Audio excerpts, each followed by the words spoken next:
Hi friends, welcome to ನಿಮ್ಮನೆ kitchen YouTube channel. ಇವತ್ತಿನ special recipe egg curry ಯಾವ ಥರ ಮಾಡೋದಂತ ನೋಡೋಣ ಬನ್ನಿ. ನೀವು ಇನ್ನೂ ನಮ್ಮ ಚಾನಲ್ನ ಸಬ್ಸ್ಕ್ರೈಬ್ ಆಗಿಲ್ಲ ಅಂದರೆ ಪ್ಲೀಸ್ ಸಬ್ಸ್ಕ್ರೈಬ್ ಮಾಡ್ಕೊಳ್ಳಿ. ಇಲ್ಲಿ ನಾನು ಒಂದು ಪಾತ್ರೆಯನ್ನು ಬಿಸಿ ಮಾಡಲು ಇಟ್ಟಿದ್ದೆ. ಬಿಸಿ ಆಗಿರೋ ಪಾತ್ರೆಗೆ ನಾನಿಲ್ಲಿ ಒಂದು 2 ಟೇಬಲ್ ಸ್ಪೂನ್ ಆಗುವಷ್ಟು ಎಣ್ಣೆಯನ್ನು ಹಾಕಿಕೊಂಡಿದ್ದೇನೆ. ಒಂದು ಚಿಟಿಕೆ ಆಗುವಷ್ಟು ಅರಿಶಿನವನ್ನು ಹಾಕಿಕೊಂಡಿದ್ದೇನೆ.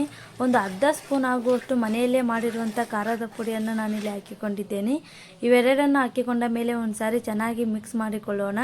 ಇಲ್ಲಿ ನಾನು ಆವಾಗಲೇ ಒಂದು 5 ಮೊಟ್ಟೆಯನ್ನು ಬೇಯಿಸಿಕೊಂಡು 2 ಭಾಗವನ್ನಾಗಿ ಕಟ್ ಮಾಡಿಕೊಂಡು ಎತ್ತಿಟ್ಕೊಂಡಿದ್ದೆ. ಈಗ ಈ ಎಣ್ಣೆಯಲ್ಲಿ ಇದನ್ನು ಹಾಕಿಕೊಳ್ತಾ ಇದ್ದೇನೆ.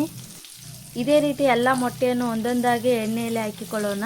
ಒಂದು 2ರಿಂದ 3 ನಿಮಿಷ ಇದನ್ನು ಲೋ ಫ್ಲೇಮ್ನಲ್ಲಿ ಇಟ್ಕೊಂಡು ಮೊಟ್ಟೆ ಎಲ್ಲ ಮಸಾಲೆ ಚೆನ್ನಾಗಿ ಹೊಂದಿಕೊಳ್ಳುವಂತೆ ಮಿಕ್ಸ್ ಮಾಡಿಕೊಳ್ಳೋಣ. ಒಂದು 2 ನಿಮಿಷ ಆದರೆ ಸಾಕು, ಮೊಟ್ಟೆ ಎಲ್ಲ ಮಸಾಲೆ ಚೆನ್ನಾಗಿ ಹೊಂದಿಕೊಳ್ಳುತ್ತೆ. ಒಂದು 2 ನಿಮಿಷ ಆದ ಮೇಲೆ ಗ್ಯಾಸ್ನ ಲೋ ಫ್ಲೇಮ್ನಲ್ಲಿ ಇಟ್ಕೊಂಡು ಬೇಯಿಸ್ಕೊಳ್ಳಿ. ಹೈ ಫ್ಲೇಮ್ನಲ್ಲಿ ಇಟ್ಕೊಂಡು ಬೇಯಿಸ್ಕೊಳ್ಳೋಕ್ಕೆ ಹೋಗಬೇಡಿ, ಮೊಟ್ಟೆ ಎಲ್ಲ ಸೀದೋಗುತ್ತೆ. ಹಾಗಾಗಿ ಲೋ ಫ್ಲೇಮ್ನಲ್ಲಿ ಇಟ್ಕೊಂಡು ಒಂದು 2 ನಿಮಿಷ ಇದನ್ನು ಫ್ರೈ ಮಾಡಿಕೊಂಡ್ರೆ ಆಯಿತು. ನೋಡಿ, ಮೊಟ್ಟೆ ಸಹ ಚೆನ್ನಾಗಿ ಫ್ರೈ ಆಗಿದೆ. ಈಗ ಇದನ್ನು ಒಂದು ಪ್ಲೇಟಿಗೆ ಎತ್ತಿಟ್ಕೊಳ್ತಾ ಇದ್ದೇನೆ. ಚೆನ್ನಾಗಿ ಫ್ರೈ ಮಾಡ್ಕೊಂಡಿರೋ ಮೊಟ್ಟೆ ಸೈಡಿಗೆ ಎತ್ತಿಟ್ಕೊಳ್ಳೋಣ. ಅದೇ ಪಾತ್ರೆಗೆ ನಾನಿಲ್ಲಿ ಮತ್ತೆ ಒಂದು 2 ಟೇಬಲ್ ಸ್ಪೂನ್ ಆಗುವಷ್ಟು ಎಣ್ಣೆಯನ್ನು ಹಾಕಿಕೊಂಡಿದ್ದೇನೆ. 2 ಮೀಡಿಯಂ ಸೈಜ್ ಈರುಳ್ಳಿಯನ್ನು ಸಣ್ಣದಾಗಿ ಕಟ್ ಮಾಡಿಕೊಂಡು ಹಾಕಿಕೊಂಡಿದ್ದೇನೆ. ಈರುಳ್ಳಿ ಸ್ವಲ್ಪ ಮೆತ್ತಗಾಗುವವರೆಗೂ ಫ್ರೈ ಮಾಡಿಕೊಳ್ಳೋಣ. ಈರುಳ್ಳಿ ಮೆತ್ತಗಾಗುವಷ್ಟರಲ್ಲೇ ನಾನೀಗ ಒಂದು ಮಸಾಲೆಯನ್ನು ರುಬ್ಕೊಂಡು ಬರ್ತೀನಿ. ಒಂದು ಚಿಕ್ಕ ಜಾರಿಗೆ ನಾನಿಲ್ಲಿ ತುರಿದಿರೋ ಕೊಬ್ಬರಿಯನ್ನು ಹಾಕಿಕೊಂಡಿದ್ದೇನೆ. ಒಂದು ಸ್ವಲ್ಪ ಪುದೀನ ಸೊಪ್ಪನ್ನು ಸಹ ನಾನಿಲ್ಲಿ ಹಾಕಿಕೊಂಡಿದ್ದೇನೆ. ಸ್ವಲ್ಪ ಕೊತ್ತಂಬರಿ ಸೊಪ್ಪನ್ನು ಸಹ ನಾನಿಲ್ಲಿ ಹಾಕಿಕೊಂಡಿದ್ದೇನೆ. 2 ಬೆಳ್ಳುಳ್ಳಿಯನ್ನು ಸಿಪ್ಪೆ ಬಿಡಿಸಿಕೊಂಡು ನಾನಿಲ್ಲಿ ಹಾಕಿಕೊಂಡಿದ್ದೇನೆ. 2 ಪೀಸ್ ಆಗುವಷ್ಟು ಶುಂಠಿಯನ್ನು ಸಹ ನಾನಿಲ್ಲಿ ಹಾಕಿಕೊಂಡಿದ್ದೇನೆ. ಒಂದು ಅರ್ಧ ಟೊಮೊಟೊ ಹಣ್ಣನ್ನು ನಾನು ಇಲ್ಲಿ ಹಾಕಿಕೊಳ್ತಾ ಇದ್ದೇನೆ. ಈಗ ಇದನ್ನು ಚೆನ್ನಾಗಿ ಗ್ರೈಂಡ್ ಮಾಡಿಕೊಂಡು ಬರೋಣ. ನೋಡಿ, ಈ ಥರ ಗ್ರೈಂಡ್ ಆದರೆ ಸಾಕು. ತುಂಬ ತೆಳ್ಳಗೂ ಬೇಡ, ತುಂಬ ನುಣ್ಣಗೂ ಬೇಡ, ಈ ಥರ ಆದರೆ ಸಾಕು. ನೋಡಿ, ಈ ಕಡೆ ಸಹ ಈರುಳ್ಳಿ ಸಹ ಚೆನ್ನಾಗಿ ಮೆತ್ತಗಾಗಿದೆ.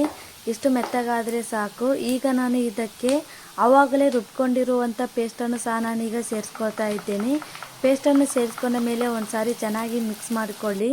ಈ ಪೇಸ್ಟ್ ಸ್ವಲ್ಪ ಎಲ್ಲ ನಾವು ರುಬ್ಬುವಾಗ ಯಾವುದೇ ಥರ ಮಸಾಲೆಯನ್ನು ಫ್ರೈ ಮಾಡಿರಲಿಲ್ಲ. ಹಾಗಾಗಿ ಇದರಲ್ಲಿನ ಹಸಿ ವಾಸನೆ ಹೋಗುವವರೆಗೂ ಚೆನ್ನಾಗಿ ಫ್ರೈ ಮಾಡಿಕೊಳ್ಳೋಣ. ಒಂದು 2 ನಿಮಿಷ ಗ್ಯಾಸ್ನ ಲೋ ಫ್ಲೇಮ್ನಲ್ಲಿ ಇಟ್ಕೊಂಡು ಫ್ರೈ ಮಾಡಿಕೊಂಡ್ರೆ ಸಾಕು.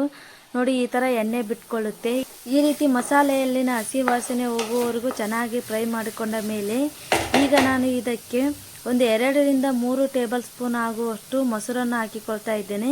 ಮೊಸರನ್ನು ಹಾಕಿಕೊಳ್ಳುವುದರಿಂದ ಎಗ್ ಕರಿ ತುಂಬ ರುಚಿಯಾಗಿ ಬರುತ್ತದೆ ಅಂತ ನೀವು ಹಾಕಿಕೊಳ್ಳೋದನ್ನು ಮಿಸ್ ಮಾಡಬೇಡಿ.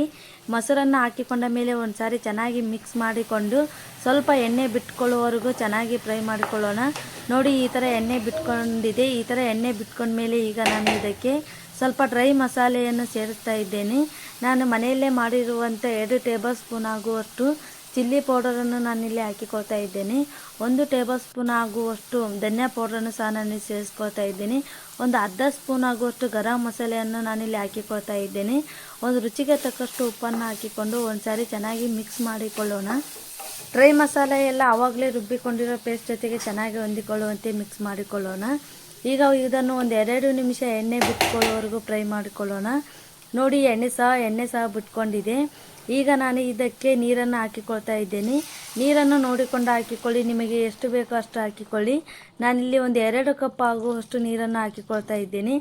ಈ ಎಗ್ ಕರಿ ಆಗಿರೋದ್ರಿಂದ ಸ್ವಲ್ಪ ಗಟ್ಟಿಯಾಗಿದ್ರೇ ಚೆನ್ನಾಗಿರುತ್ತೆ ಅಂತ. ನೀರು ಹಾಕಿದ ಮೇಲೆ ಒಂದು ಸಾರಿ ಚೆನ್ನಾಗಿ ಮಿಕ್ಸ್ ಮಾಡಿಕೊಳ್ಳೋಣ. ಮಿಕ್ಸ್ ಮಾಡಿಕೊಂಡ ಮೇಲೆ ಈಗ ಮುಚ್ಚಳವನ್ನು ಮುಚ್ಚಿ ಒಂದು 2 ನಿಮಿಷ ಬೇಯಿಸ್ಕೊಂಡ್ರೆ ಸಾಕು. ನೋಡಿ, 2 ನಿಮಿಷ ಆದ ಮೇಲೆ ಎಣ್ಣೆಯನ್ನು ಬಿಟ್ಕೊಂಡಿದೆ. ಈಗ ನಾನು ಇದಕ್ಕೆ ಆವಾಗಲೇ ಫ್ರೈ ಮಾಡಿ ಇಟ್ಕೊಂಡಿರುವಂಥ ಮೊಟ್ಟೆಯನ್ನು ಸಹ ನಾನಿಲ್ಲಿ ಹಾಕಿಕೊಳ್ತಾ ಇದ್ದೇನೆ. ಅದರಲ್ಲಿನ ಎಣ್ಣೆಯನ್ನು ಸಹ ನಾನಿಲ್ಲಿ ಹಾಕಿಕೊಳ್ತಾ ಇದ್ದೇನೆ. ಮೊಟ್ಟೆಯನ್ನು ಹಾಕಿಕೊಂಡ ಮೇಲೆ ಒಂದು ಸಾರಿ ಚೆನ್ನಾಗಿ ಮಿಕ್ಸ್ ಮಾಡಿಕೊಳ್ಳೋಣ. ಒಂದು ಸಾರಿ ಚೆನ್ನಾಗಿ ಮಿಕ್ಸ್ ಮಾಡಿಕೊಂಡ ಮೇಲೆ ಈಗ ನಾನು ಇದಕ್ಕೆ ಸ್ವಲ್ಪ ಕಸ್ತೂರಿ ಮೆಂತ್ಯನ ಸಹ ಸೇರಿಸ್ಕೊಳ್ತಾ ಇದ್ದೇನೆ. ಕಸ್ತೂರಿ ಮೆಂತ್ಯನ ಹಾಕಿಕೊಳ್ಳೋದ್ರಿಂದ ಎಗ್ ಕರಿ ತುಂಬ ರುಚಿಯಾಗಿ ಬರುತ್ತದೆ ಅಂತ. ಈಗ ಮುಚ್ಚಳವನ್ನು ಮುಚ್ಚಿ ಒಂದು 2 ನಿಮಿಷ ಬೇಯಿಸ್ಕೊಂಡ್ರೆ ಆಯಿತು. ನೋಡಿ, ಎಗ್ ಕರಿ ಯಾವ ಥರ ಎಣ್ಣೆ ಬಿಟ್ಕೊಂಡಿದೆ ಅಂತ ನೀವೇ ನೋಡ್ತಾ ಇರ್ಬೋದು. ನೋಡಿ, ಈ ವಿಧಾನದಲ್ಲಿ ನೀವು ಒಂದ್ಸರಿ ಟ್ರೈ ಮಾಡಿ ಯಾವ ಥರ ಬಂತು ಅಂತ ಕಮೆಂಟಲ್ಲಿ ತಿಳಿಸಿ. ಈಗ ನಾನು ಇದಕ್ಕೆ ಸಣ್ಣದಾಗಿ ಕಟ್ ಮಾಡಿಕೊಂಡಿರುವಂಥ ಕೊತ್ತಂಬರಿ ಸೊಪ್ಪನ್ನು ಸಹ ನಾನೀಗ ಹಾಕಿಕೊಳ್ತಾ ಇದ್ದೇನೆ. ನೀವೇನಾದರೂ ಎಗ್ ಲವರ್ ಆಗಿದ್ದರೆ ಈ ರೆಸಿಪಿಯನ್ನು ಒಂದ್ಸರಿ ಟ್ರೈ ಮಾಡಿ ಯಾವ ಥರ ಬಂತು ಅಂತ ತಿಳಿಸಿ. ನೀವೇನಾದರೂ ಎಗ್ ಕರಿ ಮಾಡಿದರೆ ಒಂದ್ಸರಿ ಈ ವಿಧಾನದಲ್ಲಿ ಮಾಡಿ. ಇದೇ ಥರ ವಿಡಿಯೋಗಾಗಿ ಲೈಕ್ ಶೇರ್ ಕಮೆಂಟ್ ಮಾಡೋದನ್ನ ಮರಿಬೇಡಿ.